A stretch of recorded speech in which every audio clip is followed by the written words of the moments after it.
لاباس عليك، صحة لاباس، يعيشك عيشك، مرحبا بك، يعيشك. لاباس عيشك الحمد لله. أريد أن أقول للجميع من الذين بدأوا يتحدثون هذه الأيام عن انقلاب، كيف يمكن الحديث عن انقلاب بناء على الدستور، بناء على الفصل 80 من الدستور؟ الخطأ الذي يقع فيه البعض عن حسن نية وعن سوء نية يتحدث الفصل 80 الخطر داهم، الخطر جاثم على الدولة التونسية، ولا بد من الحفاظ على الدولة التونسية. والدستور أتاح في الفصل 80 لرئيس الجمهورية أن يلجأ إلى جملة من التدابير الاستثنائية التي تحفظ الدولة إذا كان هناك خطر داهم.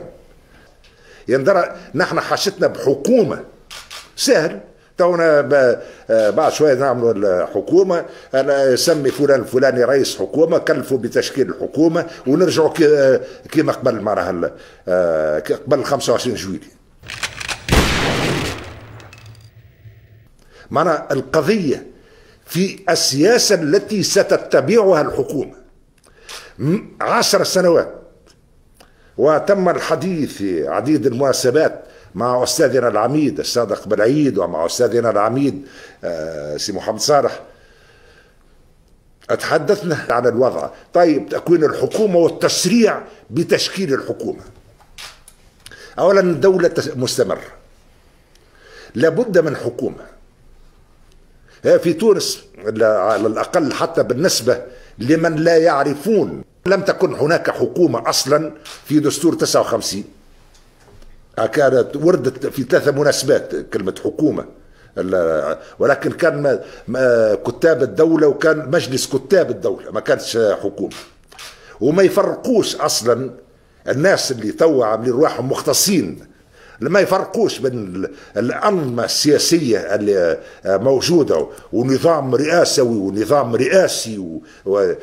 هو في عام 76 في تونس، بقطع النظر عن الوضع اللي كان موجود عام 76، كانت الحكومة نظريا مسؤولة أمام البرلمان. النصوص يجهلونها أصلا، حتى عدد من المختصين أو عدد من الذين يظهرون على شاشات التلفزة على أنهم مختصون، هم لا مختصين ولا يعرفون أي شيء.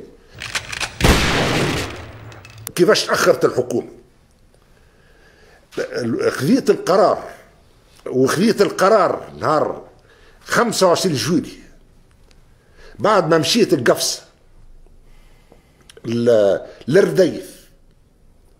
نهار 24 جويلية مشيت في الليل للسبيطار في الرديف، لا فيه لا ماء لا ضوء. الاكسجين نتدخل ل11 متاع الليل باش نجيب دبوز اكسجين من صفاقس باش تهز القفصة ولا باش تهز سيدي بوزيد. ونحن وقت الكوفيد وما الكوفيد والأزمة متاع الكوفيد والوباء، هو وباء سياسي بل ما يكون وباء متاع الكوفيد، وباء سياسي في تونس. ونهار كل 4 ساعة نعملوا على الكوفيد، معناها الكوفيد قداش ماتوا، وصلنا للمرتبة الأولى في البلاد العربية، المرتبة الأولى في إفريقيا. ما فماش أكسجين، ولكن فما تلفزة تختم، وثم عدد من الأشخاص كل يوم يحدثون عن عدد الموتى وأزمة. يلزم نخلق لك الأزمة، لأن الأزمة هي عندهم أداة من أدوات الحكم. وقت اللي دخلت ولا جسر جوي، جسر بري، جسر بحري، معنا جبنا كل الآليات معنا. وتونس الحمد لله بدأت الأمور تحت السيطرة، ونشكر لنا كل الأطباء والإطار شبه الطبي والإطار الإداري والصحة العسكرية، مدنية وعسكرية، ليس هناك فرق عندي. المهم أنهم قاموا بالمهمة ومشوا للناس في الريف، حتى في المناطق اللي ما تمشيلاش السيارات العادية، دخلوا بالآليات العسكرية باش ينقوا العباد. ولكن شنو هي السياسة اللي باش تتبعها الحكومة؟ كان باش ترجع الحكومة ونرجع للمسألة الأخرى قاعد نرجع عند الحكومة اللي كانت والسلام بالعافية رجعت ما عندنا حكومة. معناها هي قضيتهم قضية الحكومة. هو تو يتم في تسيير الدولة من قبل رئاسة الدولة حتى في قارورة أكسجين. نساو معناها الدم ولا يسيل في المجلس. نساو معناها الناس اللي خذات الفلوس الأموال معناها فصل وقت يحبوا يعملوا المحكمة الدستورية فصل ب150 مليون فصل واحد باش يصادق عليه. هو قضيتهم دستورية القوانين قضيتهم دستورية معناها نتاع القوانين فصل خذا 150 مليون. الآخر ماشي للدول الأخرى والشركات نتاع لوبينج باش الفلوس 3 مليارات الشركة لشكون ضد الدولة التونسية ضد رئيس الدولة التونسية. مانيش منهم وما نجمش نكون منهم مانيش منهم. وقلتها 1000 مرة زاهد في الدنيا ولكن مش زاهد في الدولة التونسية. نجي الاختصاصات راهي ما تجيش يا فلان الدبلوماسية دبلوماسية متاع الدولة التونسية مش أنا تعمل تاخذ قرار أو تتفاهم مع قرار لا تمشي تلقاها تقابل مع سفير. ايش دخلك انت في السياسة الخارجية بتاع الدولة ونحكم هذا انت تاخذ قرار على الزيتون نعملوا لجنة على الزيتون تاخذ قرار على العلفة اللي شادينا يوليوا هم ماخذين عاملين من غدوة على واحدة على العلفة وعلى السداري وعلى ويخلقوا الأزمات. فما ناس تحكم في الخفاء. معناها تونس ذات نظامين ما يظهروش ولكن يلزم تخدم مصلحتهم. ناس معناها أصحاب القرار معناها مش ان ريجيم بيسيفال معناها سي ان ايتا ا دو ريجيم الريجيم ابارون لا المؤسسات يا الريجيم ريال اللي هما المافيا اللي تحكم في تونس. قالوا الحكومة نجي نختاروا في اعضاء الحكومة وشفت عديد الملفات ايش هي التوجهات بتاعك الحكومة شو بتحب تعمل؟ هي لا نحب وزير هي نحب ناخذ منصب عندي مش مشكل منصب ويكلمك وعديت معناها ساعات ما كنتش نتصور للدرجه هذه من النفاق.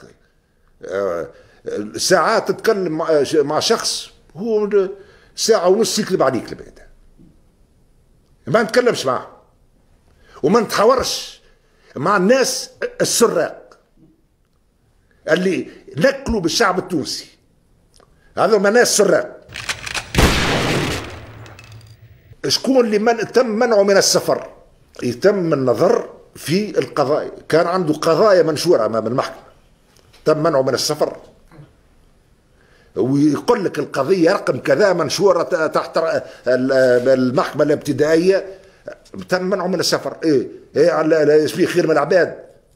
الاخرين الكل يبدا هم قالوا السياسيين شكون من السياسيين اللي تم منعهم. بالنسبه للحقوق والحريات لا مساس انا بالحقوق والحريات بمعنى هذه قالوا باش بالنسبه للحقوق هو فما الناس تو اللي المفروض في الاقامه الجبريه يدوروا في دائره نتاع 60 كيلومتر وفما ناس اخرين كانوا في السجن ومع ذلك حاط في الإقامة الجبرية ومش إقامة جبرية يدور في دائرة بتاع 60 كيلومتر خليه ما يخرجش على الأقل يمشي للبر. الحكومة ما أنا نجم اليوم سهل ياسر يكلف السيد العميد ولا كلم سيامين كون حكومة فيها تو يجيب 10 من الناس ونرجع ونعيط للرؤساء الحكومات السابقين وشو المشكلة معناها مشكلتهم في الحكومة. هاي ما كانتش اصلا كانت كتاب دولة مع بورقيبة لا عاملين الدستور قالوا احسن دستور قريب اعتبروه منزل من السماء معناها هاي كيف الدستور قالوا احسن دستور في العالم وهو عاملوه دستور حطوا الأقفال على كل الفصول، ما تعمل حاجة إلا ما الآخر يتعدى والآخر ولا تقريبا كل نص ما تنجم تتحرك فيه إلا في الإطار اللي تحت الحصار. هذا نص دستوري نتاعهم. عملنا دستور وحتى نكملوا المؤسسات الدستورية والمحكمة الدستورية، وهم ما خايفين على المساكن. السرقة مش دستورية، والأموال الموجودة في الخارج دستورية هذه كمان. مانيش في حيرة من أمري، واضح أن الأمر قدامي، ولكن مانيش مش نمشي في الاختيارات نتاعهم. إذا كان نحن ما غيرناش من السياسات نتاعنا، ايش الفائدة؟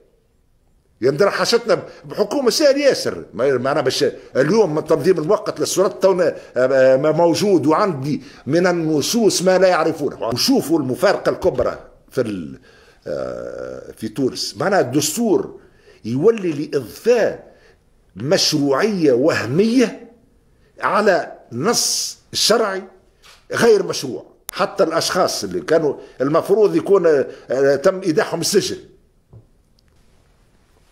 اليوم مرة أخرى اللي يتأكد الشعب التونسي أني في خدمة الشعب التونسي، وعمري ما مش بكون في خدمة الناس اللي عبثوا بمقدرات الشعب التونسي، ولا للتعامل مع اللصوص، ولا للتعامل مع العملاء خونة.